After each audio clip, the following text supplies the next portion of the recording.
6 বছর। 6 বছর। কোমর ব্যথা কি কম ছিল? জি। আচ্ছা।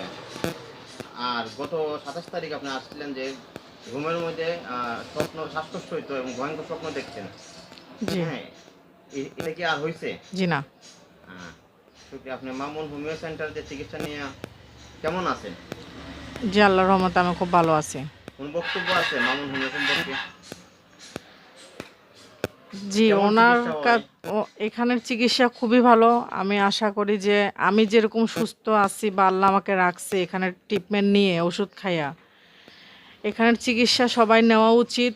এ সম্পর্কে জানা উচিত, ট্রিটমেন্ট করা উচিত। কারণ ট্রিটমেন্ট না করলে তো বোঝা মানে নাই, ক্যাপাসিটি নাই। অবশ্যই ট্রিটমেন্ট নিতে হবে, ওষুধ যেভাবে বলে নিয়মিত খাইতে হবে, তাহলে না সুস্থতা। আপনার ১৫ বছর রোগ কমতে কয়দিন সময় লাগছে? এই মামুন হোমিওর যে ট্রিটমেন্ট